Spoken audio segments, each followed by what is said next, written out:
আজকে আমরা যে বিষয়টা পড়বো সেটা হচ্ছে নক্ষত্র। তো নক্ষত্রের আলোচনা আমরা একটু বিস্তারিত করতে পারি। নক্ষত্রের আলোচনা আমরা একদম সাধারণভাবে করতে পারি। ইনিশিয়ালি আমরা যেটা করব, একদম সাধারণ আলোচনার মধ্যেই থাকবো, যে নক্ষত্রদের ক্ষেত্র, নক্ষত্রদের জায়গা, অবস্থান, এই সমস্ত বিষয়গুলোকে নিয়ে আমরা আর কি দেখব। যেমন হচ্ছে গিয়ে আহ ভরণী নক্ষত্র, অশ্বিনী নক্ষত্র। অশ্বিনী নক্ষত্রের যে দেবতা অশ্বিনী কুমার দুজন, এদেরকে নিয়ে আমরা এখন বেশি মাথা ঘামাবো না। অশ্বিনী নক্ষত্রের অধিপতি গ্রহ কেতু, আমরা তাকে নিয়ে চিন্তা করব। অশ্বিনী নক্ষত্রের যে দিক বা অশ্বিনী নক্ষত্রের যে রস বা অশ্বিনী নক্ষত্রের সঙ্গে অ্যাসোসিয়েটেড যে কাহিনী, সেই বিষয়গুলোকে নিয়ে আমরা ইনিশিয়াল ফেজে আলোচনা করব না। আমরা একদম বেসিক টিচারের যে সূত্র, সেইখানে এই নক্ষত্রগুলোকে কিভাবে ব্যবহার করা যায় বা ব্যবহার করা হয় সেটা আইডেন্টিফাই করবার চেষ্টা করব। এর আগে আমরা বিচার শিখেছি, সেটা হচ্ছে গ্রহ অবস্থান, কোন রাশিতে কোন গ্রহ বসে আছে, শুধু তার রেসপেক্টে বিচার করবার চেষ্টা, সেটা আমরা একটা ক্লাসে শিখেছি। তারপরে একটা ক্লাসে আমরা অধিপতিত্ব নিয়ে শিখেছি। আর তারপরে একটি ক্লাসে সম্ভবত আমরা দৃষ্টি নিয়ে শিখেছি।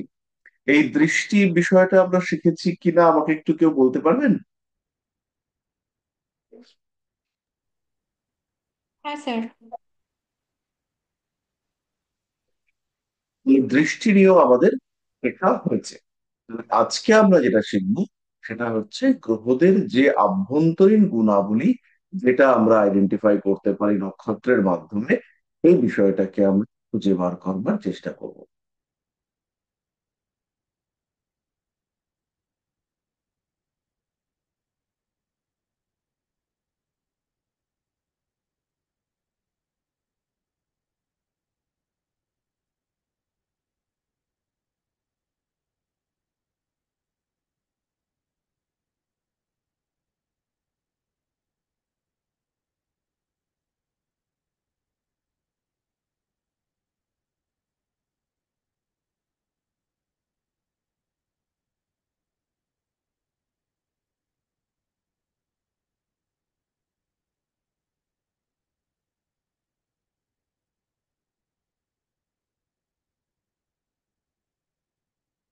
আমি একটু স্ক্রিনটা শেয়ার করি।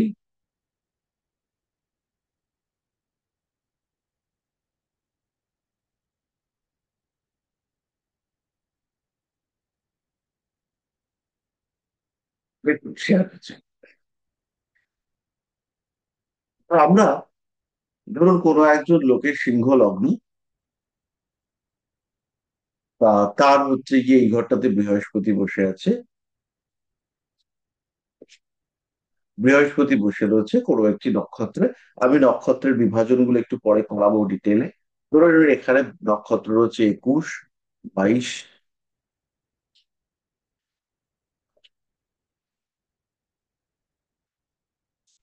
23, 22, 21 এরকম নক্ষত্র রয়েছে। এবার বৃহস্পতি ধরে নিচ্ছি রয়েছে 23 নম্বর নক্ষত্রে।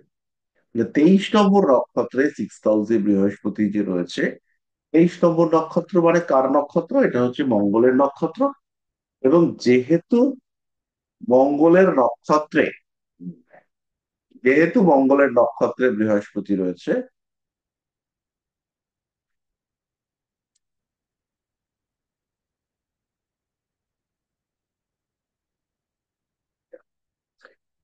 মঙ্গল কোথায় আছে এই বিষয়টা এবার আমাদের গুরুত্ব দিতে হবে।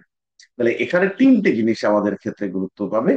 এটা হচ্ছে মঙ্গলের কোন কোন ঘরের মালিক, মানে মঙ্গল হচ্ছে চতুর্থ এবং নবম ভাবের মালিক, এবং মঙ্গল কোথায় বসে আছে। তাহলে এই বৃহস্পতি 6 হাউসে বসে নিজের যে গুণাবলী সেটা তো দেবেই, সঙ্গে সঙ্গে চতুর্থ আর নবম ভাবকে ও রিলেট করবে। এবার মঙ্গল যেখানে বসে আছে, ধরে নিন মঙ্গল এইখানে বসে আছে,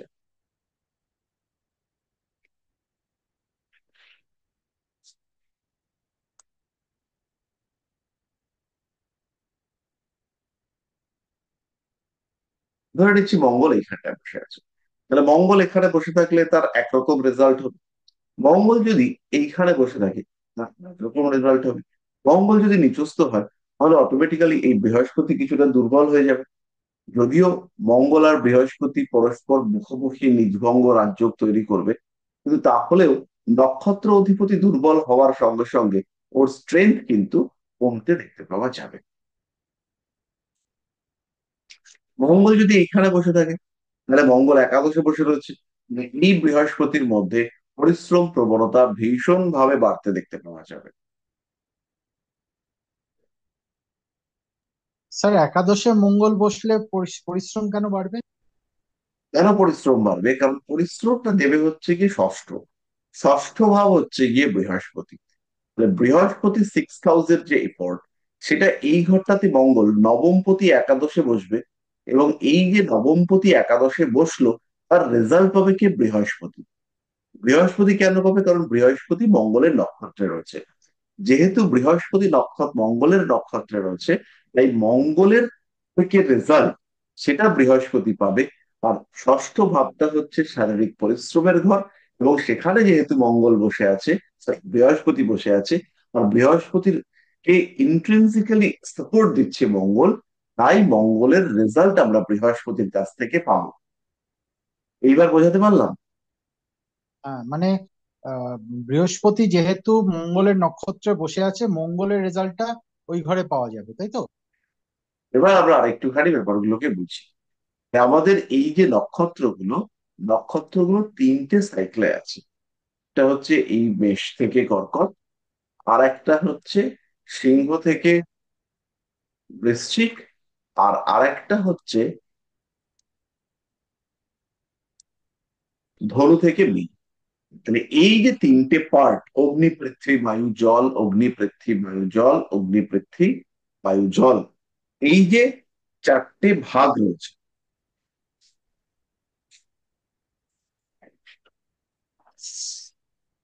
সব কামড়ায়। তাহলে এই অগ্নি পৃথ্বী বায়ু জলের যে সিরিজ, এইটার কন্টিনিউয়েশন কতটুকু হবে? এটার কন্টিনিউয়েশন হবে আমাদের এই চারটে চারটে চারটে। চারটে মানে হচ্ছে গিয়ে টোটাল 3 × 12, 120 ডিগ্রি। এই 120 ডিগ্রির মধ্যে রয়েছে 9খানা করে নক্ষত্র। প্রত্যেকটা স্লটে 9টা নক্ষত্র। তাহলে এই 9টা নক্ষত্র কিভাবে রয়েছে? 1 2 3 4 5 6 7 8 9। লিখে ফেলি। 1 2 3 4 5 6 7 8 9 হলো। তাহলে পরের যে সিরিজ 1 থেকে 9 পর্যন্ত এইভাবে রয়েছে। পরের সিরিজে রয়েছে 10, 11, 12, 13, 14, 15, 16, 17, 18।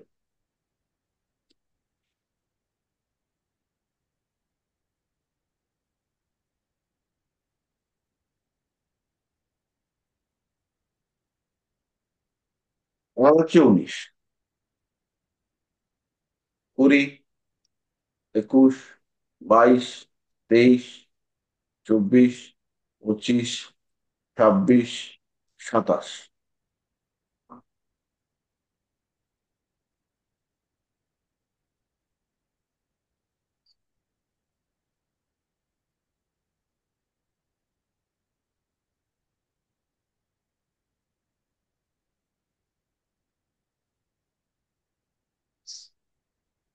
সেই 1 2 3 4 5 6 7 8 9, 10 11 12 13 14 15 16 17 18 19 20 21 22 23 24 25 26 27। তাহলে এই হচ্ছে গিয়ে আমাদের ভাগ। এবার লক্ষ্য করে দেখুন, 1 10 মানে 1, 9 আর 1 10 মানে 2, 1 আর 1 2, 2 3 3 3, এইভাবে ভাগগুলো রয়েছে। এবার এই কি সিকোয়েন্সে নক্ষত্রগুলো সাজানো রয়েছে, তাহলে সেটা আমি আপনাদেরকে একটুখানি দেখিয়ে দিই।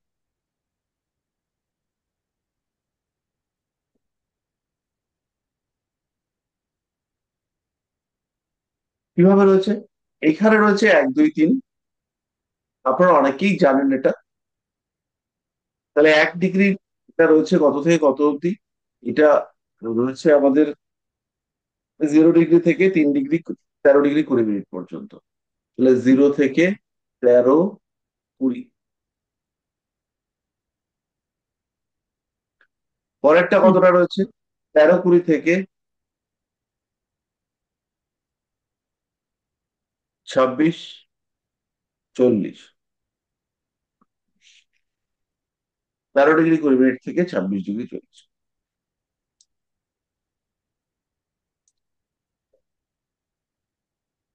3 নম্বর নক্ষত্র রয়েছে 26, 40 থেকে 30। এই প্রথম রাশিটা শেষ হলো। তাহলে এই প্রথম রাশিটা আমাদের শেষ হলো। এই প্রথম রাশিটার মধ্যে প্রথম নক্ষত্রটা এটা হচ্ছে কেতুর নক্ষত্র, দ্বিতীয় নক্ষত্রটা হচ্ছে শুক্রের নক্ষত্র, তৃতীয় নক্ষত্রটা হচ্ছে রবির নক্ষত্র। এই জায়গাটুকু যদি আপনারা বুঝে থাকেন, তাহলে চ্যাট বক্সে জাস্ট একটা ওয়াই লিখে দিন।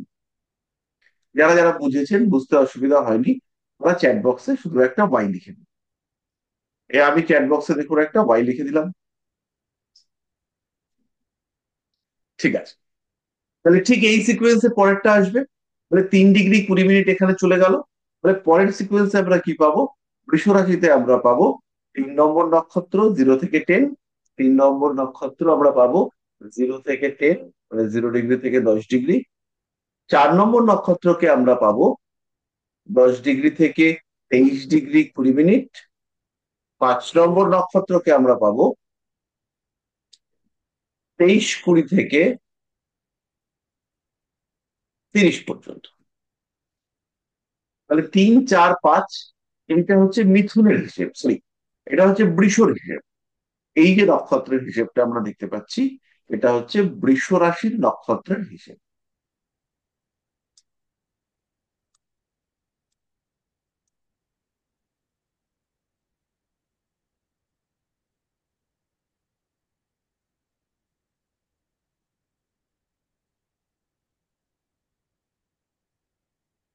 এবার আমরা মিথুন রাশির নক্ষত্র হিসেব করব।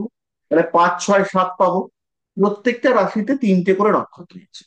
পাঁচ, পাঁচ তাহলে আমরা এখানে পাবো 0 ডিগ্রি থেকে 6 ডিগ্রি 40 মিনিট।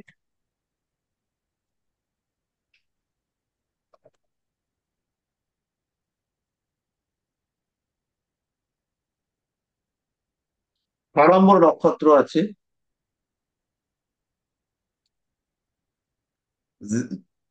6 ডিগ্রি 40 মিনিট থেকে 20 ডিগ্রি। আর 7 নম্বর নক্ষত্র আছে 20 ডিগ্রি থেকে 30 ডিগ্রি।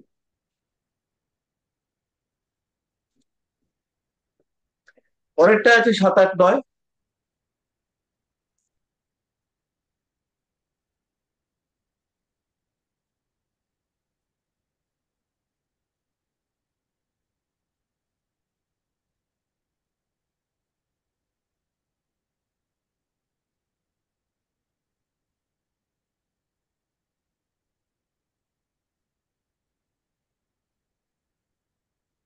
নম্বরটা আছে 6 ডিগ্রি থেকে 3 ডিগ্রি 20 মিনিট।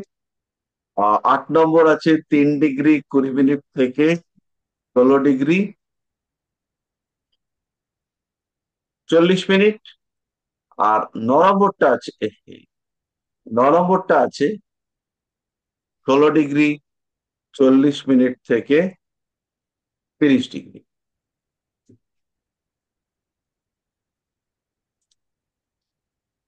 তাহলে 1, 2, 3, 4, 5, 6, 7, 7, 8, 9, এই যে সিকোয়েন্সটা রয়েছে, এই একই সিকোয়েন্সে পরেরটা আছে 10, 11, 12।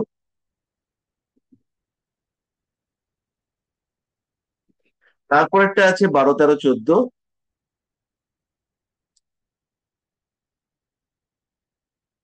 তারপরেরটা আছে 14, 15, 16।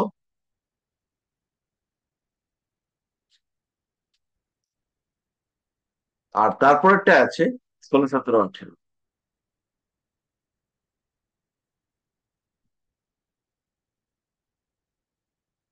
এখানে 1, দুই, তিন, তিন, চার, পাঁচ, পাঁচ, ছয়, সাত, সাত, আট, নয়, এইভাবেই রয়েছে। এখানে কিভাবে রয়েছে?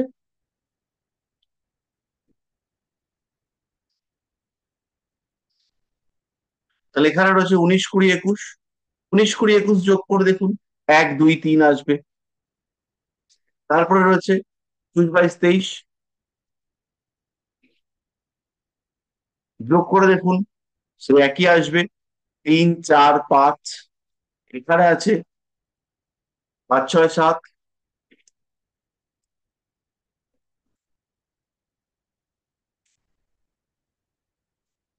23, 24, 25। আর লাস্টেরটা আছে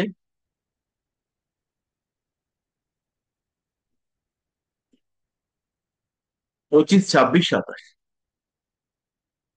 তাহলে এই ডিভিশন গুলো আমরা পেয়ে গেলাম। নক্ষত্রগুলো সেই হিসাব করে দেখুন, 1, 2, 3, 3, 4, 5, 5, 6, 7, 7, 8, 9, এরকম ভাবেই রয়েছে। এই সিকোয়েন্সটা কারা কারা বুঝতে পারলেন না, ওরা এন লিখুন। নো মানে এন। যারা যারা বুঝতে পারেননি তারা চ্যাট বক্সে শুধু একটুখানি এন লিখে দিন, তাহলে আমি আরেকবার বুঝিয়ে দেবো।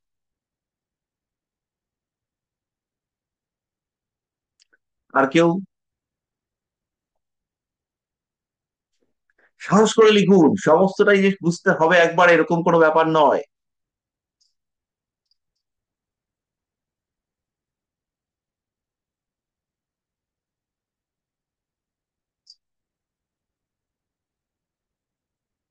আচ্ছা, যারা বুঝতে পেরেছেন, এবার তাদের কাছে আমি দুটো প্রশ্ন করব, খুব তাড়াতাড়ি উত্তর দিতে হবে। দুটো না, তিনটে প্রশ্ন করব।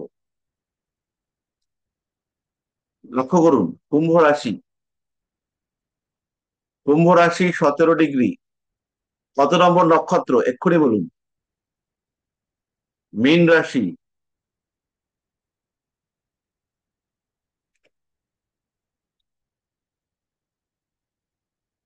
22 ডিগ্রি, কত নম্বর নক্ষত্র এক্ষুনি বলুন? কর্কট রাশি, 5 ডিগ্রি, কত নম্বর নক্ষত্র এক্ষুনি বলুন?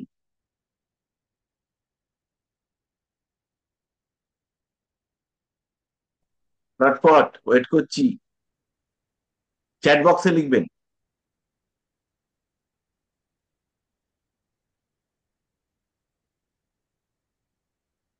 ঐশিকা, স্যার, চ্যাট বক্সে লিখুন না।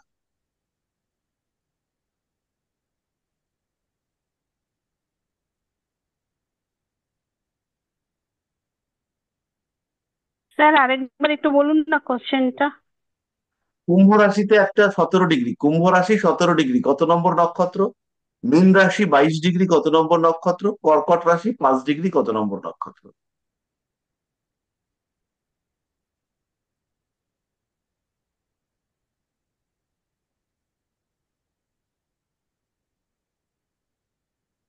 স্যার এগুলো অ্যাপে পাওয়া যায় না, মুখস্থ করতে হবে? নিশ্চয়ই মুখস্থ করতে হবে। আচ্ছা, অ্যাপে তো দেওয়া থাকে কোন রাশি, কোন আপনি গ্রহ কোন কে নক্ষত্রে বলছেন? আছে। কে বলছেন? সৌমিক বলছি। অ্যাপে দেওয়া থাকলে তো কি হয়েছে, নক্ষত্র আপনি অ্যাপ দেখে দেখে করবেন। আপনি আচ্ছা। যখন চার্ট করবেন তখন তো এরকম চার্ট আসবে আপনার সামনে। হুম হুম হুম। আপনি অবশ্যই অ্যাপ দেখবেন।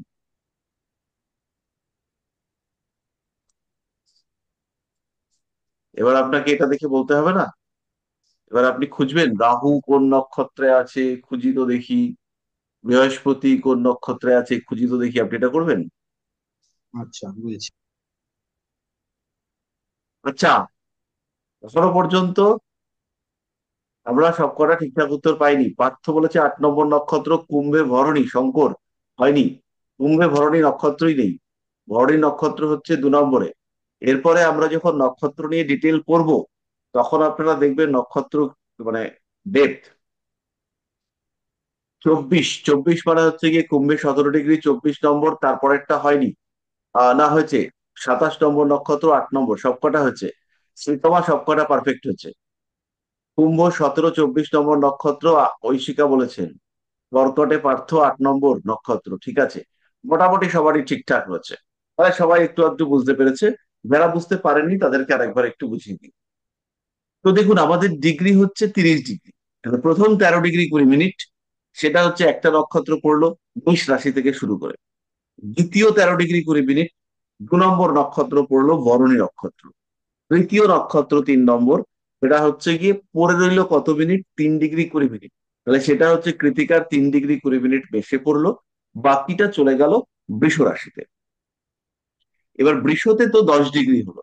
তারপরে 4 নম্বর নক্ষত্র, আর যে 10 ডিগ্রি পর থেকে শুরু হলো, 10 ডিগ্রি থেকে 13 ডিগ্রি 20 মিনিট মানে 23 ডিগ্রি 20 মিনিট, সেই পর্যন্ত 4 নম্বর নক্ষত্র গেল। আর লাস্টে হচ্ছে গিয়ে 5 নম্বর নক্ষত্র, সেটা 6 ডিগ্রি 40 মিনিট পেল, মানে 23 ডিগ্রি 20 মিনিট থেকে 30 ডিগ্রি পর্যন্ত।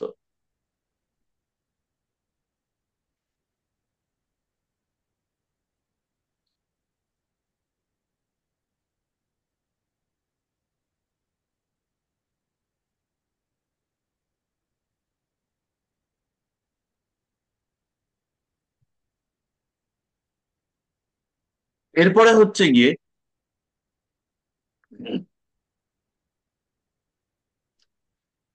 5 নম্বর নক্ষত্র, 0 ডিগ্রি থেকে 6 ডিগ্রি 40 মিনিট, 6 ডিগ্রি 40 মিনিট থেকে 20 ডিগ্রি, 6 নম্বর নক্ষত্র।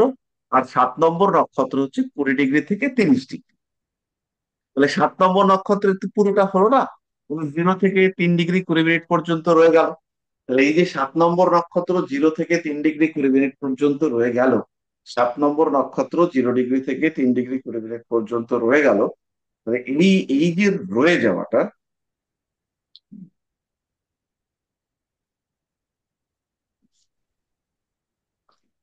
এটা আমরা কর্কট রাশিতে ব্যালেন্স করলাম। তারপরে বাকি রইল 8 নম্বর নক্ষত্র, 3 ডিগ্রি 20 মিনিট, সেটা হচ্ছে 3 ডিগ্রি 20 মিনিট থেকে 16 ডিগ্রি 40 মিনিট 8 নম্বর। আর 9 নম্বর নক্ষত্র হচ্ছে 16 ডিগ্রি 40 মিনিট থেকে 30 ডিগ্রি। এবার এই নক্ষত্রকে আমরা কিভাবে ইউটিলাইজ করবো? তাহলে এই প্রত্যেকটা নক্ষত্রের একটা করে অধিপতি আছে, আমরা সেই অধিপতি গুলোকে ইউজ করবার চেষ্টা করি। প্রথম অধিপতিকে, প্রথম অধিপতি বলা হচ্ছে কেতু।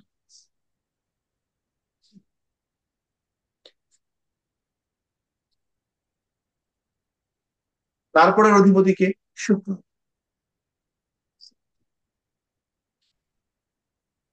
তারপরে 3, 3, 12, 21 এর অধিপতি হচ্ছে রবি। তারপরে চন্দ্র। তারপরে মঙ্গল।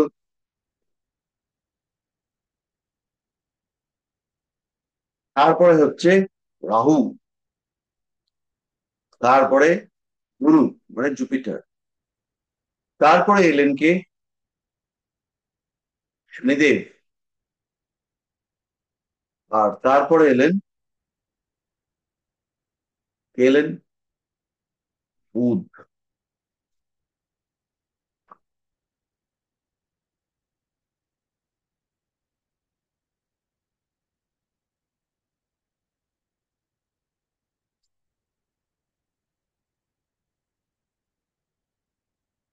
এবার একটুখানি দেখে নিন ব্যাপারটা।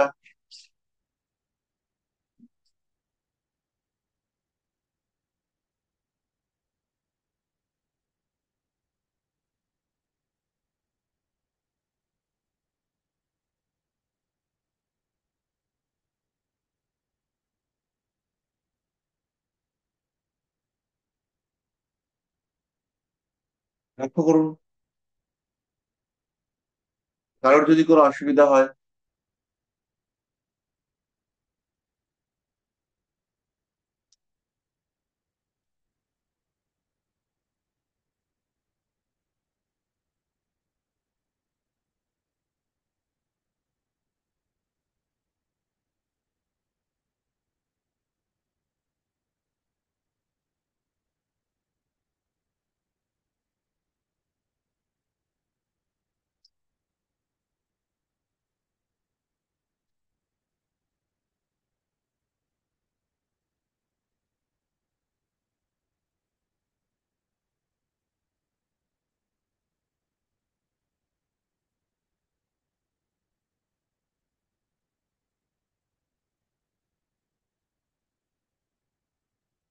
যে মোটামুটি বোঝা গেল। তো এবার নক্ষত্র দিয়ে কিভাবে প্রেডিকশন করা হয় সেই প্রেডিকশনে আমরা যাব। তার আগে একটু নক্ষত্রকে ইন ডেপথ আমরা জানার চেষ্টা করব, একটু বোঝার চেষ্টা করব। তো এই এই যে আমরা জানার চেষ্টা করব বা বোঝার চেষ্টা করব, এই ব্যাপারটা হচ্ছে গিয়ে সৌমিক বাবু এই যে অ্যাপ নিয়ে জানতে চাইলেন, তার রেসপেক্টে আমি বলছি। অ্যাপ আমাদের সবকিছুই দেবে, কিন্তু প্রেডিকশনের ক্ষেত্রে যে ইমোশন, প্রেডিকশনের ক্ষেত্রে যে ইনটিউশন, এই ব্যাপারটা অ্যাপ দিতে পারবে না। ওইখানটাতে কিন্তু একটু গন্ডগোল আছে। আর্টিফিশিয়াল ইন্টেলিজেন্স এখন প্রচুর প্রেডিকশন করে দিচ্ছে, কিন্তু সেই প্রেডিকশনের ক্ষেত্রে গিয়ে কিছু গন্ডগোল থেকে যাচ্ছে।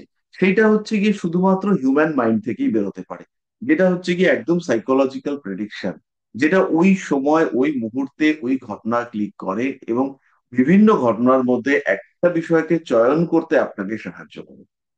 তো আমরা একটা নক্ষত্র নেব, সেই নক্ষত্রটা হচ্ছে কৃত্তিকা।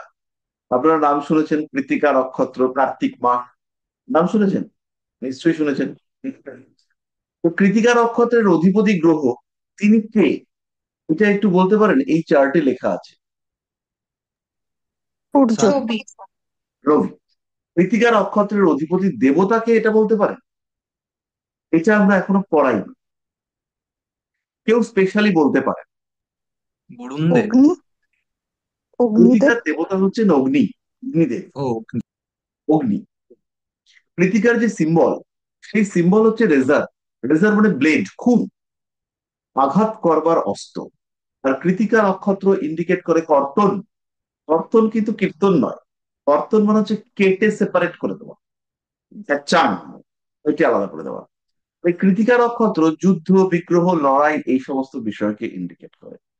কৃত্তিকা নক্ষত্রের সঙ্গে দুটো স্টোরি আছে, গল্প। আমি এই গল্প দুটো আপনাদের সঙ্গে শেয়ার করব।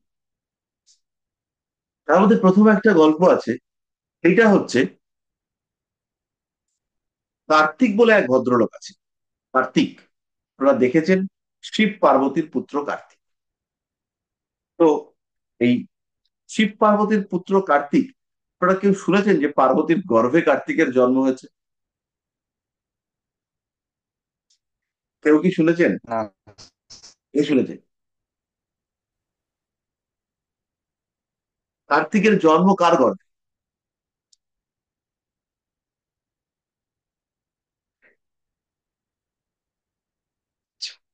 ঠিক আছে, অসুবিধা নেই। তো কার্তিক একজন অসুরকে বধ করেছিল। সেই অসুরের নাম আপনারা কেউ জানেন?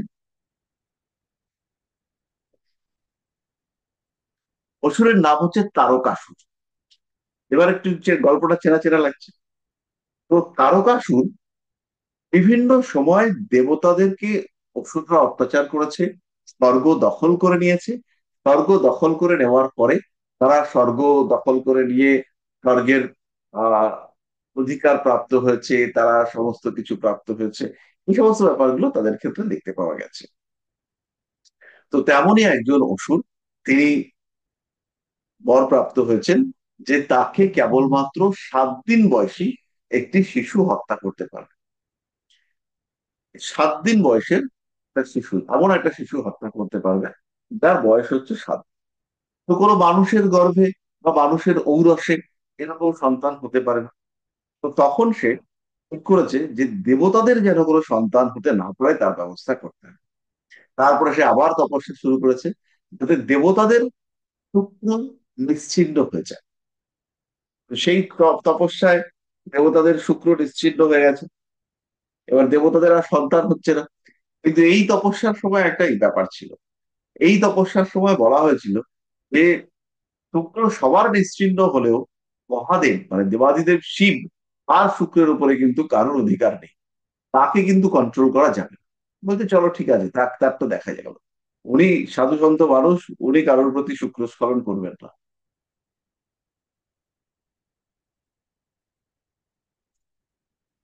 তো এই অবস্থায় তারকাসুর ভয়ঙ্কর তেজ নিয়ে সারা পৃথিবী, স্বর্গ, মর্ত, পাতাল সমস্ত তিনি দমন করে রাখতে শুরু করলেন এবং সমস্ত কিছুর উপরে নিয়ন্ত্রণ চলে এলো অসুরদের। দেবতারা নাজেহাল, তাদের অবস্থা খুবই খারাপ, লুকিয়ে চুরিয়ে তারা বেড়াচ্ছে। এমন সময় শিবের কাছে গিয়ে তারা বলল যে ভগবান, তিনি একমাত্র পারেন আমাদেরকে বাঁচাতে। আপনি যদি একটি সন্তান উৎপাদন করেন তাহলে সেই সন্তান আমাদেরকে রক্ষা করতে পারে। তো ভগবান শিব বললেন, সন্তান তো উৎপাদন করলাম, কিন্তু আমার সন্তানকে গর্ভে ধারণ করবে, সেই গর্ভ কোথায়? তোমার শুক্রের যে তেজ, সেই তেজ কে ধারণ করবে? এবার সেই তেজ ধারণ করার কোনো লোক পাওয়া যাচ্ছে না। সেই শুক্রকে, তাকে আহ ধীর করতে হবে, স্তিমিত করতে হবে, তারপরে সেই শুক্রকে ধারণ করা যাবে। তো এই কঠিন পরিস্থিতিতে অগ্নিদেব তিনি বললেন যে আমি আপনার এই শুক্রকে আমার শিখায় ধারণ করতে পারি। অগ্নি শিখা, আগুনের তেজ, সেই শিখায় আমি ধারণ করতে পারি। তখন শিব বললেন, ঠিক আছে, আমি শুক্র স্খলন করব, তুমি সেই শুক্র তোমার শিখায় ধারণ করো। খুব ভালো কথা।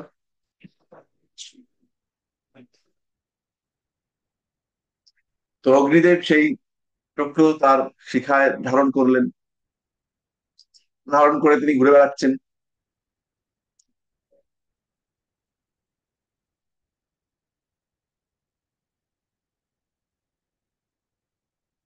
ইতিমধ্যে কি হলো, মর্তে যজ্ঞ হচ্ছে, সপ্তর্ষিরা প্রতিনিয়ত যজ্ঞ করছেন, এবং অগ্নিদেবকে সেখানে উপস্থিত থাকতে হচ্ছে, কারণ অগ্নিদেব তো যজ্ঞের অফিসার, তিনি যজ্ঞে থাকছেন। সপ্তর্ষিকে তাদের স্ত্রীরা ভীষণভাবে সাহায্য করছেন। তো এই সপ্তর্ষিদের এই সাহায্য, এবং তারা তো ঋষিপত্নী, স্নান করে আসছেন, বিভিন্ন অবস্থায় আসছেন, এবং তারা প্রত্যেকেই অত্যন্ত সুন্দরী। তো সেই সুন্দরী ঋষিপত্নীদের দেখে অগ্নির মনের মধ্যে কামনা জাগ্রত হচ্ছে। শুক্র উৎপাদন হচ্ছে না, কিন্তু কামনা জাগ্রত হয়েছে। এবার অগ্নির আবার আর একজন অগ্নিকে ছিল, যে অগ্নিকে পছন্দ করত, তার নাম ছিল সোয়াহা। তো এই যে সোয়াহা, এই আপনারা দেখবেন প্রত্যেকটা মন্ত্রে ওম মন্ত্র পাঠ করে সোয়াহা উচ্চারণ করা হয়, ইনি হচ্ছেন সেই সোয়াহা। তো সোয়াহা অগ্নিকে ভীষণ পছন্দ, কিন্তু অগ্নির তাকে পছন্দ না। তো সোয়াহা লুকিয়ে লুকিয়ে অগ্নিকে দেখে বুঝতে পেরেছে যে এই সপ্তর্ষির স্ত্রীদের উপরে অগ্নির নজর আছে। তো এইবার অগ্নির কাছে শিবের শুক্র আছে। সুলহা করেছে কি, ওই সপ্তর্ষির স্ত্রীদের রূপ নিয়ে অগ্নির সঙ্গে মিলিত হয়েছে। আর অগ্নির কাছে যে শিবের শুক্র ছিল, সেই শুক্র অল্প অল্প পরিমাণে সোহাহাকে অগ্নি, মানে ওই সপ্তর্ষির স্ত্রী ভেবে ত্যাগ করেছে। আর সোয়াহা কি করেছে, এক বিশালাকায় ঈগলের রূপ নিয়ে হিমালয়ের এক গর্তের মধ্যে সেই শুক্র নিয়ে গিয়ে ফেলে এসেছে। পরের দিন আবার আরেক ঋষিপত্নীর রূপ নিয়ে এসে অগ্নির সাথে মিলিত হয়েছে। সেই শিবের কিছুটা শুক্র অগ্নির কাছে ছিল, সেটা অগ্নির শুক্র নয়, সেটা শিবের শুক্র। সেই শুক্র নিয়ে গিয়ে আবার সে সেই পাহাড়ের মধ্যে ফেলে রেখে এসেছে। সপ্তম দিনে, এইভাবে 6 দিন গেছে, সপ্তম দিনে সোহা যখন অরুন্ধতির রূপ নিতে যাবে, বশিষ্ঠের স্ত্রী অরুন্ধতী, তখন সোহা বুঝতে পারলো যে এই আহ স্ত্রীর আমি রূপ নিতে পারবো না।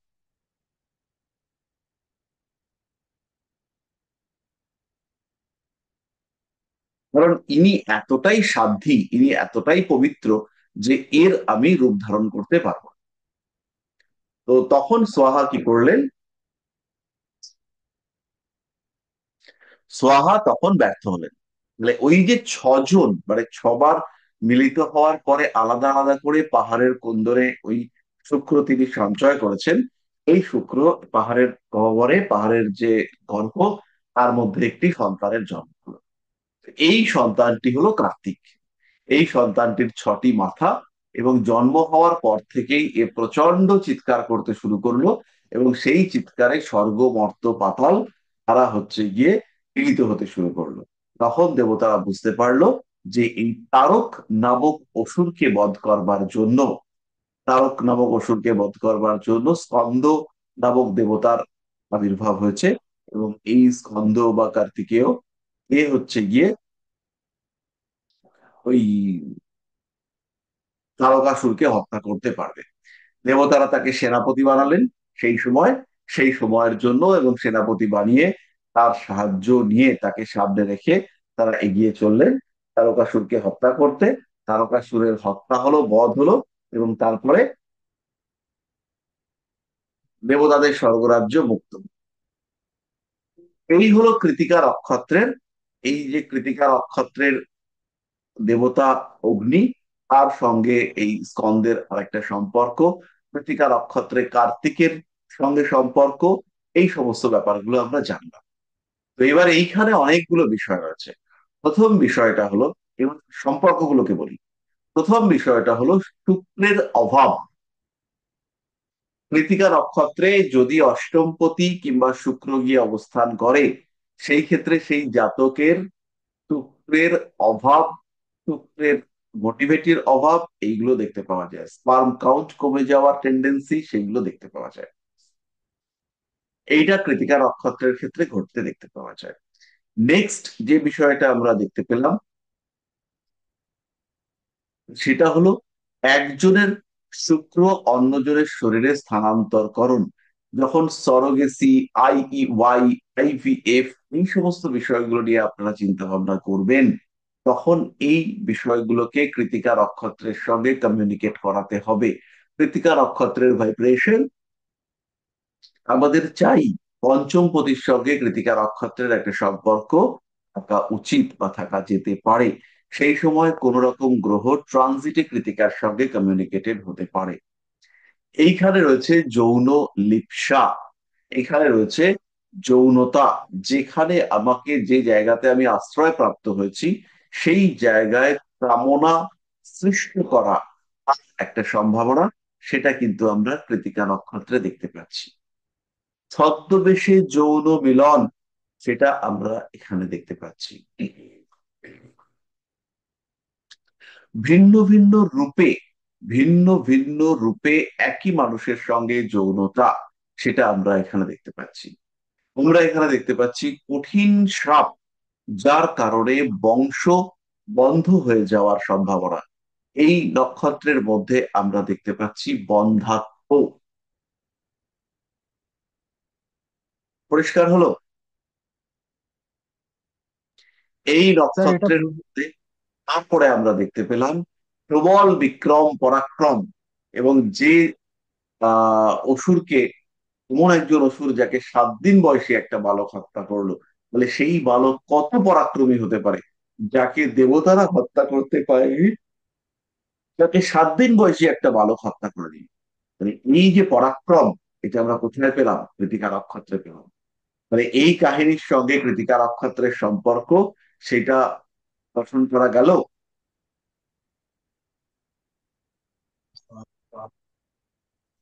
স্যার একটা জিনিস বুঝতে পারলাম না, কৃত্তিকা নক্ষত্রে যদি কারোর জন্ম হয়, ঠিক আছে, তার মধ্যে এই ক্যারেক্টারিস্টিক গুলো থাকবে তার মানে? না, সবসময় থাকবে না।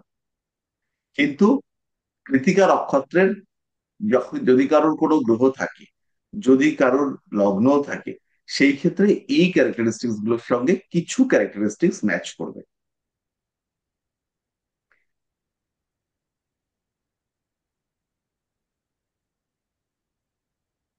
যেমন কৃতিকা নক্ষত্রে যদি কারোর জন্ম হয়, মধ্যে ডিস্ট্রাকটিভ মেন্টালিটি বেশি থাকবে। সে ধ্বংস করতে চাইবে, সে কোনো জিনিসকে স্টপ করতে চাইবে, সে থামিয়ে দিতে চাইবে। তার মধ্যে অল্প বয়সে অতিরিক্ত চাঞ্চল্য দেখতে পাওয়া যাবে, এবং তার মধ্যে জিনিসপত্র ভাঙাচোরা টেন্ডেন্সি দেখতে পাওয়া যাবে। কারোর যদি তুলা রাশি হয়, তুলা রাশি এবং তার অষ্টম ভাব কৃতিকা নক্ষত্রে গিয়ে যদি পড়ে, বা অষ্টম পতি কৃতিকা নক্ষত্রের সঙ্গে কানেক্টেড হয়, সেই ক্ষেত্রে তার যৌন লিপ্সার, যৌন লিপ্সা থাকবে, কিন্তু যৌন সক্রিয়তার অভাব থাকবে।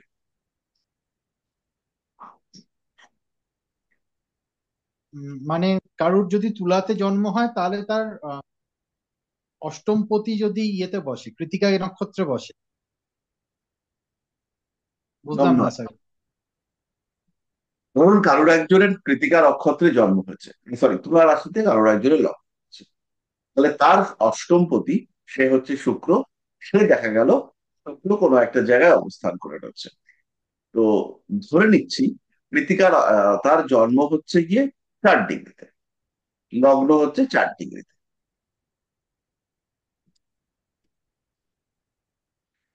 তাহলে এই 4 ডিগ্রিতে লগ্ন পড়াতে, মানে অষ্টম ভাবটা এইখানে এসে 4 ডিগ্রিতে পড়বে। তাহলে এই 4 ডিগ্রিটা কৃতিকা নক্ষত্রে পড়ছে। তাহলে এই মানুষটার মধ্যে যৌন সক্রিয়তার আহ যৌন লিপ্সা, যৌন উন্মাদনা এইগুলো থাকবে, কিন্তু তার সন্তান উৎপাদন ক্ষমতা সেইখানে হচ্ছে গিয়ে ঘাটতি দেখতে পাওয়া যাবে। এবার বোঝাতে পারলাম? হ্যাঁ, ঠিক আছে। কারোর মানসিকতা, কারোর চন্দ্র কৃতিকা নক্ষত্রে রয়েছে, তার মধ্যে সবসময় একটা পার্শিয়ালি ডিস্ট্রাকটিভ, এইটা স্টপ করে আরেকটা করব, এটা থেকে ছেড়ে আরেকটাতে যাব, তার মধ্যে সবসময় একটা রাগ। এই রাগের কারণে সম্পর্ক ছিন্ন হচ্ছে, সম্পর্ক কর্তন হচ্ছে, কেটে যাচ্ছে, রিলেশনশিপ কেটে যাচ্ছে। কারণ পঞ্চমপতি কৃতিকা নক্ষত্রে আছে, তার মানে তার প্রেমের ক্ষেত্রে অ্যাটলিস্ট একটা কাট, একটা প্রেমের ক্ষেত্রে বন্ধ হয়ে যাওয়া, এটা হবে।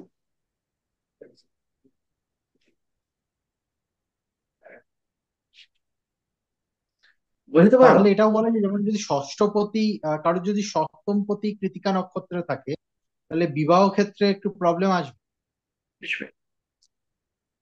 তো এই যে ডিপ ডিসকাশন, এই আলোচনা, এইটা কিন্তু আমরা এখন করছি না। এরকম প্রত্যেকটা নক্ষত্রের অনেকগুলো করে কাহিনী আছে, প্রত্যেকটা নক্ষত্রের আলাদা প্রেডিক্টিভ স্কিল আছে। তো আমি আপনাদেরকে কেন আজকে এটা ডিসকাস করলাম, তার একটাই কারণ হচ্ছে এই বিষয়গুলোর গভীরতা উপলব্ধি করা। কেবলমাত্র আমরা ওই নক্ষত্রটা দেখলাম যে কেতুর নক্ষত্র, রবির নক্ষত্র এই নক্ষত্রে রয়েছে, প্রেডিক্ট করে দিলাম, সেই ক্ষেত্রে কিন্তু আমাদের প্রেডিকশনে পারফেকশন আসবে না। আমরা প্রেডিকশন করি, যে প্রেডিকশন গুলো করি, ধরুন 10 মিনিটে একটা চার্ট প্রেডিক্ট করে দিই, এটা নেহাতি না করা উচিত, এটা করা সঠিক নয়।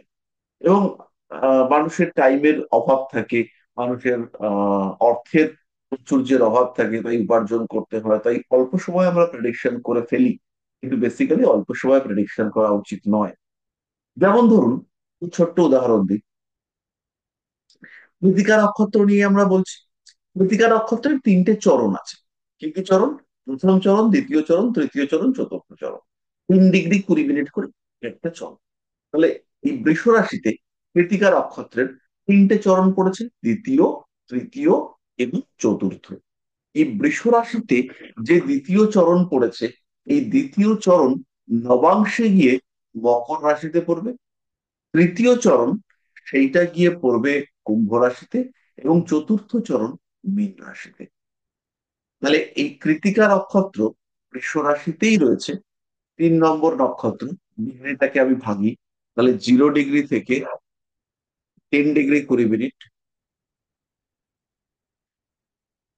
এরপরে 3 ডিগ্রি 20 মিনিট থেকে 6 ডিগ্রি 40 মিনিট, আর 6 degree, sorry,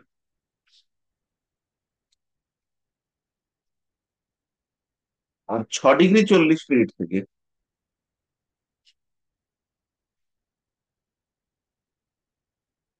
10 degree.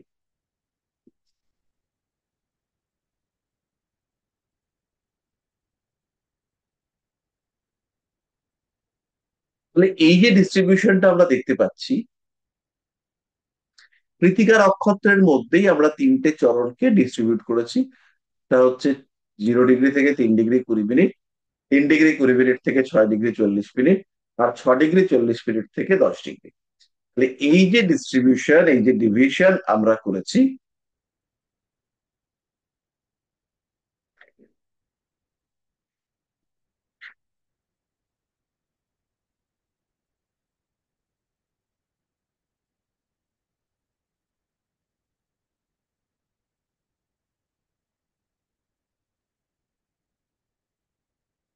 Zero degree থেকে 3 ডিগ্রি 20 মিনিট, 3 ডিগ্রি 20 মিনিট থেকে 6 ডিগ্রি 40 মিনিট, 6 ডিগ্রি 40 মিনিট থেকে 10 ডিগ্রি। তাহলে এই প্রথম ভাগের সঙ্গে সম্পর্ক সৃষ্টি হচ্ছে মকর রাশি, কারণ এই প্রথম ভাগ নবাংশে গিয়ে মকরে পড়বে। দ্বিতীয় ভাগ নবাংশে গিয়ে পড়বে কোথায়? কুম্ভে। তৃতীয় ভাগ নবাংশে গিয়ে পড়বে কোথায়? মীনে। তাহলে এই লোকটার মধ্যে, যার জন্ম এই ক্ষেত্রটিতে, তার মধ্যে পৃথ্বী তত্ত্বের প্রভাব বেশি, এই অংশটার মধ্যে বায়ুতত্ত্বের প্রভাব বেশি, এই অংশটার মধ্যে জলতত্ত্বের প্রভাব বেশি।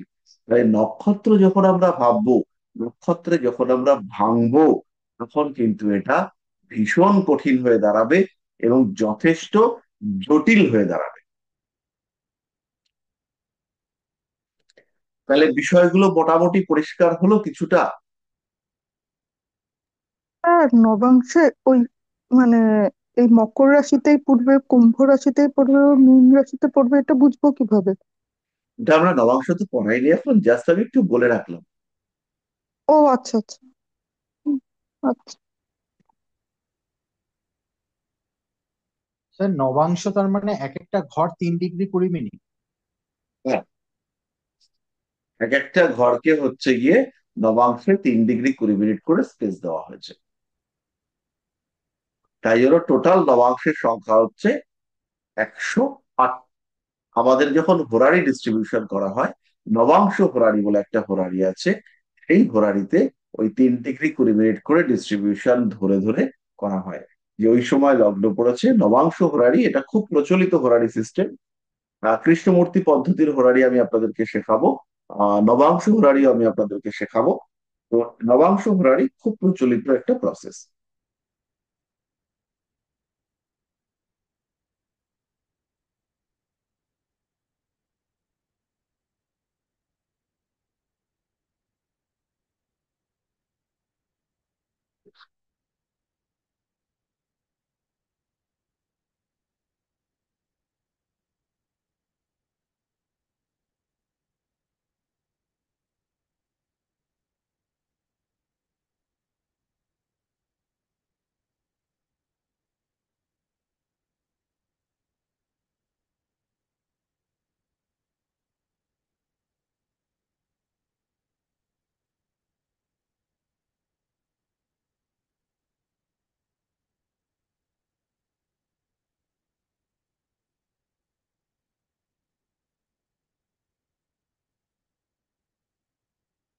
মোটামুটি পরিষ্কার হলো।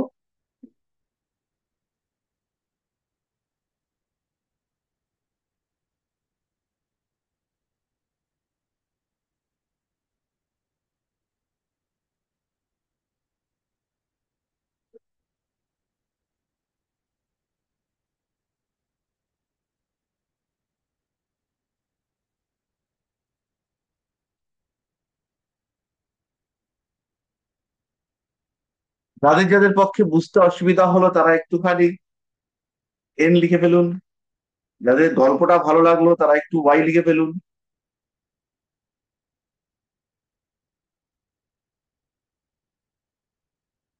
আচ্ছা, যাদের গল্পটা ভালো লাগলো তারা সবার আগে ওয়াই লিখে ফেলুন।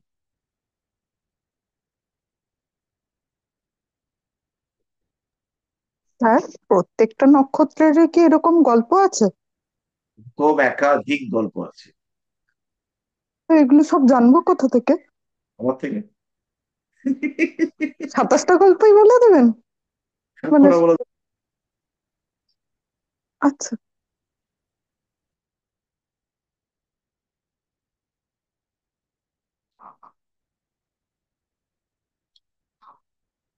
তো যাই হোক, আহ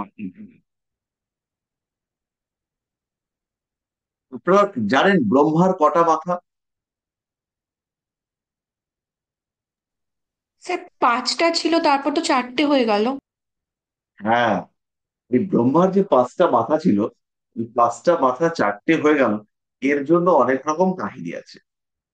তো এই কাহিনী, কোনো একটা কাহিনী কেউ জানেন কি? এক একটা কাহিনী যদি জানেন কেউ তাহলে ওয়াই লিখুন। স্যার আগের দিন আপনি ক্লাসে আলোচনা করেছেন। হ্যাঁ, তো এইরকম হচ্ছে গিয়ে প্রত্যেকটা নক্ষত্রের সঙ্গে আমরা কানেক্ট করতে পারবো বিভিন্ন রকম আহ গল্পের সাহায্যে। ঠিক এরকমই মহাভারতে একটা গল্প আছে, যে গল্পটাতে অগ্নির হচ্ছে গিয়ে ডাইজেস্টিভ সিস্টেমে প্রবলেম হয়েছিল। অগ্নির অতিরিক্ত ঘি খাওয়ার ফলে অগ্নির পেটের সমস্যা সৃষ্টি হয়েছিল। বিভিন্ন যজ্ঞে অগ্নিদেব ঘি সেবন করার পরে, সমস্যা হওয়ার পরে তাকে বলা হয় যে তুমি খান্ডব বনের সমস্ত ভেষজ দহন করে খাও। এবার এই খান্ডব বন দহন করবার জন্য কৃষ্ণ এবং অর্জুনকে অগ্নি প্রেরণ করেছিলেন। এবং খান্ডব বন দহন করবার পরে বরুণের একটা ধনুক ছিল, যে ধনুকটার নাম ছিল গান্ডীব। সেই গান্ডীব অর্জুনকে দেওয়া হয়েছিল। গান্ডীব, এই ধনুকটার নাম গান্ডীব হওয়ার কারণ আপনারা কেউ জানেন? কারণ হচ্ছে ওটা গন্ডারের শিরদাঁড়া দিয়ে তৈরি করা হয়েছিল ওই গান্ডীব ধনুকটা। ধনুকটা অ্যাকচুয়ালি শিবের ধনুক, কিন্তু ধনুকটা ছিল বরুণের কাছে, আর দিয়েছিলেন অগ্নিদেব।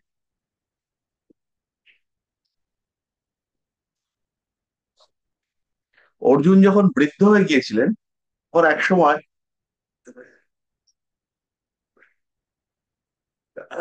অর্জুনের কাঁধ থেকে গান্ডীব খসে পড়েছিল। এই দস্যুদের আক্রমণ প্রতিহত করতে গিয়ে অর্জুন একদম জাতাভাবে পরাজিত হয়েছিলেন। অর্জুনকে কৃষ্ণ ডেকেছিলেন দ্বারকার সমস্ত রমণীদের। দ্বারকা যখন জলে ডুবে যাবে, অর্জুনকে কৃষ্ণ ডেকেছিলেন যে দ্বারকার রমণীদেরকে সুরক্ষিত ভাবে ফেরত নিয়ে যাও, নিয়ে গিয়ে কোনো একটা সুরক্ষিত স্থানে রাখো। তো অর্জুন সেই দ্বারকার রমণীদেরকে সুরক্ষিত আনতে গিয়ে মাঝপথে দস্যুদের দ্বারা প্রবল ভাবে আক্রান্ত হয়েছিলেন, এবং সেই সময় অর্জুন কিন্তু জিততে পারেননি।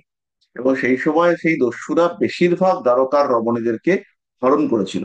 কিছু লোককে তারা উদ্ধার করতে পেরেছিলেন অর্জুন, কিন্তু বেশিরভাগকেই কিন্তু অর্জুন আর উদ্ধার করতে পারেননি। তো যাই হোক না কেন, এই অগ্নির সঙ্গে আমাদের খান্ডব দাহনের গল্প এটাও রয়েছে।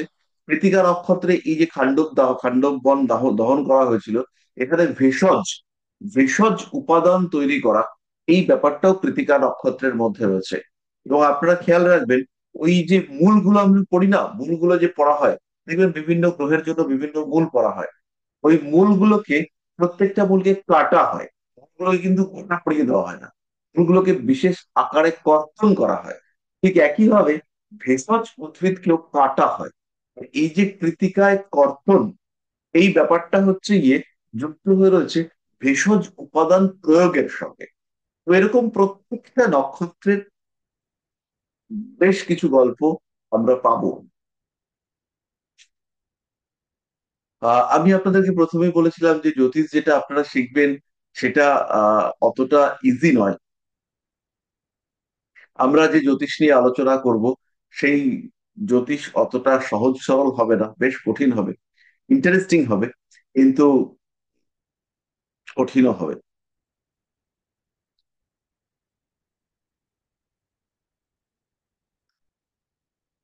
তো এরকম প্রত্যেকটা নক্ষত্রের বেশ সুন্দর সুন্দর কাহিনী রয়েছে। যাই, তো আহ আজকে তো আমরা একটু ব্লক হয়ে গিয়েছিলাম। ব্লক হয়ে যাওয়ার কারণে আমাদের একটু সমস্যাই হয়েছে। আমি একটা চার্টকে শেয়ার করব,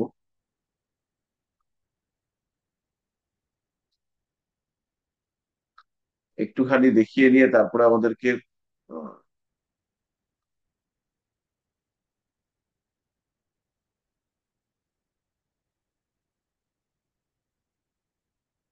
দেখুন একটি চার্ট দেখতে পাওয়া যাচ্ছে।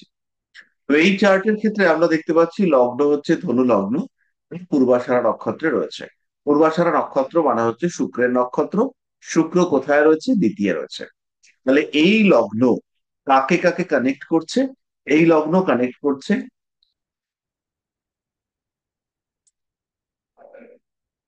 দ্বিতীয় ভাবকে, শুক্র দ্বিতীয় বসে আছে। এই লগ্ন কানেক্ট করছে ষষ্ঠ ভাবকে, কারণ শুক্র ষষ্ঠ অধিপতি। এই লগ্ন কানেক্ট করছে একাদশকে।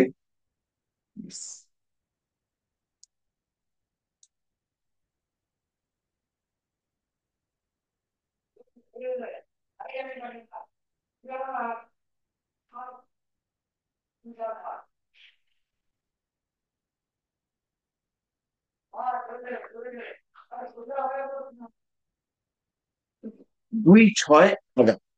তাহলে এই যে মানুষটা, এই মানুষটার লগ্ন আমি, আহম, আমি আমি শুক্র, তার মধ্যে 2 6 11 এগুলো কানেক্টেড। দুইতে কে রয়েছে? শুক্র বসে রয়েছে, মানে টাকা পয়সা উপার্জন করবার আগ্রহ এর মধ্যে রয়েছে। ছয়তে কে রয়েছে? ছয় রয়েছে পরিশ্রম, 11তে রয়েছে সাকসেস। তাহলে এই মানুষটার জীবনের একটা বড় উদ্দেশ্য, বড় গোল সেটা হচ্ছে অর্থ উপার্জন করার চেষ্টা করা। এবং এই শুক্রকে যদি আমরা আবার দেখি, এই শুক্রকে যদি আমরা নক্ষত্রে দেখি, শুক্র রয়েছে উত্তরাষাঢ়া নক্ষত্রে। উত্তরাষাঢ়া নক্ষত্র মানে হচ্ছে রবির নক্ষত্র। এইখানে রয়েছে উত্তরাষাঢ়া নক্ষত্র, অধিপতি সান। মানে সান এখানে কাকে কানেক্ট করছে? 9 নম্বর ঘরকে। আর রবি বসে আছে কোথায়? দ্বাদশে। তাহলে এই লোকটা 9 নম্বর ঘর, শুক্র কোথায় রয়েছে? দ্বিতীয়। শুক্রের নক্ষত্র অধিপতি, সে 9কে আর 12কে কানেক্ট করছে। মানে 9 মানে হচ্ছে পিতা, পৈতৃক সম্পত্তি এ পাবে। দ্বিতীয় ভাব শুক্র বসে রয়েছে। শুক্রের উৎস, শুক্রের সোর্স, সেটা হচ্ছে 9 নম্বর ঘর থেকে আসছে। 9 নম্বর ঘর মানে হচ্ছে পিতা। 9 নম্বর গুণে দেখবেন এখান থেকে, 1 2 3 4 5 6 7 8 9। 9 নম্বর ঘর হচ্ছে পিতা। পিতার সোর্সে অর্থ আসছে, এবং এই জাতক সেই অর্থের কিছুটা হলেও খরচ করবে, নষ্ট করবে। কেন নষ্ট করবে? কারণ 9 নম্বর ঘরের অধিপতি রবি, সে বসে আছে 12 নম্বর ঘরে। 12 নম্বর ঘর মানে হচ্ছে ব্যয়, খরচ, এক্সপেন্ডিচার, এই সমস্ত। তাহলে এইভাবে আমরা নক্ষত্রকে কমিউনিকেট করব। পরের দিনকে আমরা নক্ষত্র ওরিয়েন্টেড প্রেডিকশন আরো ডিটেইলে করবার চেষ্টা করব, আরো বিস্তারিত নক্ষত্রের প্রেডিকশন সম্পর্কে জানবো।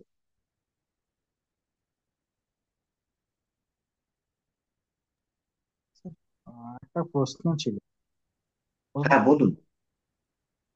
যে শুক্রর সাথে 2 6 11 কানেক্ট হওয়ার জন্য, রাইট, এটা কি প্রেডিক্ট করা যায়? আমি তো প্রেডিকশনটাই করলাম। আচ্ছা। জাতকের মধ্যে অর্থ উপার্জনের একটা গ্রহ কাজ করবে, অর্থ উপার্জন সঞ্চয়, সেটা জাতক ষষ্ঠ ভাব অর্থাৎ পরিশ্রমের মাধ্যমে চেষ্টা করবেন। এবং সাকসেস, তার ভাগ্য তাকে সাপোর্ট করবে। ভাগ্য যে তাকে সাপোর্ট করবে সেটা আমরা আরো পেলাম থেকে, রবিকে যখন আমরা কানেক্ট করতে পারলাম, মানে শুক্রের নক্ষত্র অধিপতি, তখন আমরা বুঝলাম যে ভাগ্য একে সাপোর্ট করবে। কিন্তু কারণ ওই রবি 9 নম্বর ঘরে আছে। কি পৈতৃক রবি? অর্থ, না না, আমি বলছি যখন দেখুন, পৈতৃক অর্থ সেইটা কিছুটা নষ্টও করবেন। কারণ নবমপতি হলেও রবি কিন্তু দ্বাদশে অবস্থান করে রয়েছেন।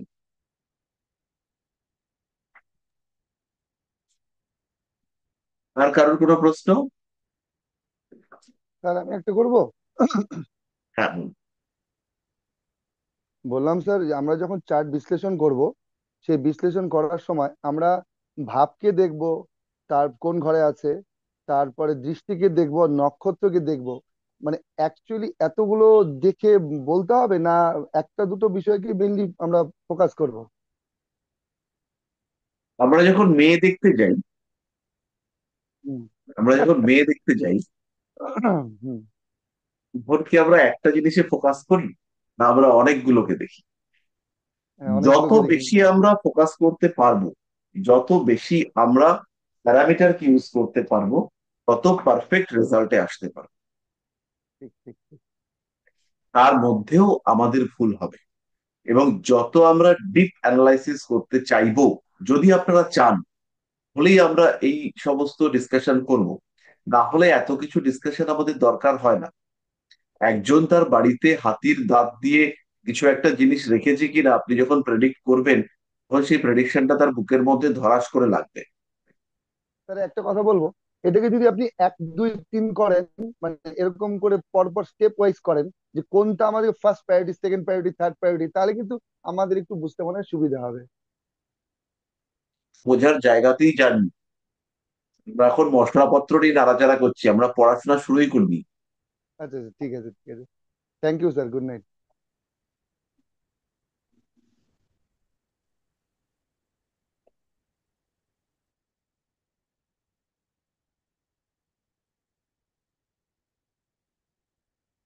বেসিক্যালি পশ্চিমবঙ্গে জ্যোতিষ শাস্ত্রটাকে নিয়ে তো খেলা হয়।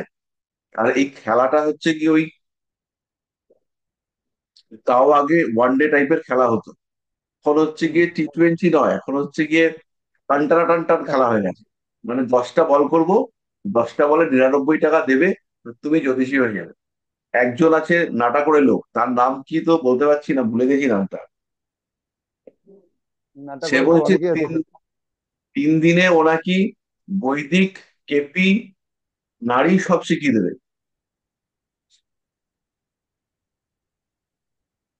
কি স্যার যেন এখন লোকটার নাম? ম্যাক্সিমাম স্যার এখন ম্যাক্সিমাম জ্যোতিষী স্যার ভুলভাল মানে প্রচুর ভরে গেছে, এটা তো ঠিক। আর এই সমস্ত চলবে। এবার এই সমস্তের মধ্যে কিছু লোক যাবে, আর কিছু লোক আমাদের সঙ্গে গাধার খাটনি খাটবে। এবার আপনাদেরকে সিলেক্ট করতে হবে কোন দিকে আপনারা যাবেন। এবার একটা কথা আছে, আপনি পয়সার পেছনে দৌড়বেন, আর একটা কথা আছে পয়সা আপনার পেছনে দৌড়বে। তো পয়সা আপনার পেছনে দৌড়বে, এইটা তৈরি করতে গেলে আপনাকে একটু ঘষা মাজা করে নিতে হবে। আহ এইটার জন্য আপনাকে একটু সময় দিতে হবে। আর আপনি পয়সার পেছনে দৌড়াবেন, কাল থেকেই দৌড়ান।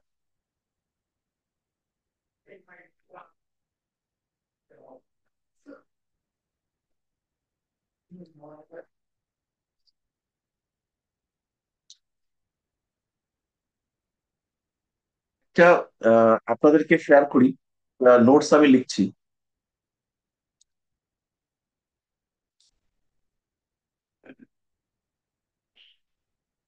এক মিনিট, হ্যাঁ, একটি মিনিট।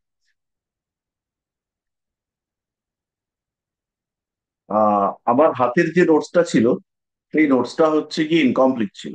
তো সেইটাকে আমি একজনকে কমপ্লিট করতে দিয়েছিলাম। তা আমি আমার কাগজপত্র ছড়ানো ছেটানো, এই কাগজপত্রগুলোকে এক জায়গায় করতে হবে। তো সেইগুলোকে দিয়ে আমি হচ্ছে কি তাকে দিয়েছিলাম করতে। এবার সে মহারাজের বানানে এত ভুল, আমি তো সে বলেছি ভাই ক্ষমা করে দাও।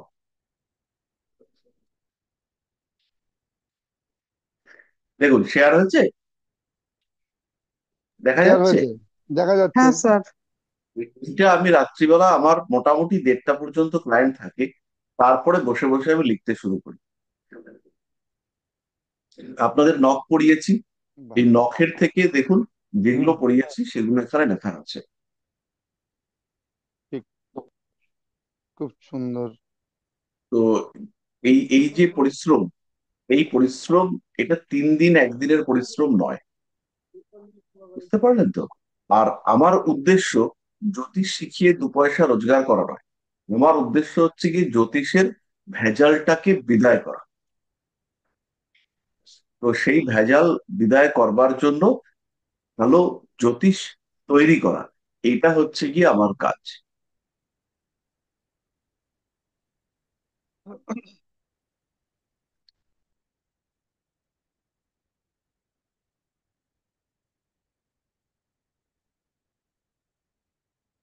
নিশ্চয়ই বুঝতে পারছেন পরিশ্রমটা কতটা করতে হয়। হ্যাঁ স্যার, খুব কঠিন কাজ এগুলো। তো এবার এই যাত্রায় আমার সঙ্গে বেশি লোক থাকবে না, এটা খুবই স্বাভাবিক। তো এবং আপনারা প্রায় প্রত্যেকেই আমার মানসিক অবস্থাও জানেন। তো তার মধ্যেও আমি এই সমস্ত পরিশ্রম করি, কারণ জীবন তো থেমে থাকে না, তাই সমস্ত তো, কিছু। অবাক লাগে। হুম, হুম, হ্যাঁ, হুম। তো এর মধ্যেও আমাদের কি করতে হবে। এটা আমার ক্ষেত্রে হয়েছে বলে বিষয় নয়, বিষয় আমাদের প্রত্যেকের ক্ষেত্রে হতে পারে। সমস্যা, জটিলতা, পরিস্থিতির কাঠিন্য প্রত্যেকের ক্ষেত্রে হতে পারে। হুম।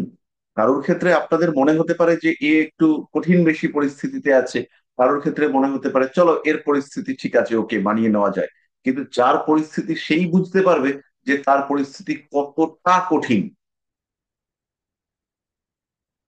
হুম। তো সুতরাং সমস্যায় প্রত্যেকটা মানুষ আছে, এবং আপনারা যে সাবজেক্টকে চুজ করেছেন, এই সাবজেক্টটার বেসই হচ্ছে গিয়ে সমস্যা।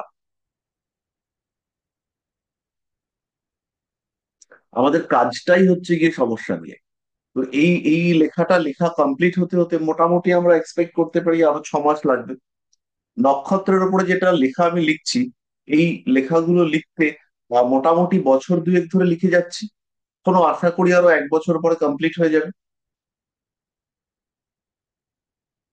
তো ফলে যেটা আমার লিখতে আহ 3 বছরে লাগবে, সেই ধরনের জিনিস 3 দিনে পড়ানো সম্ভব নয়।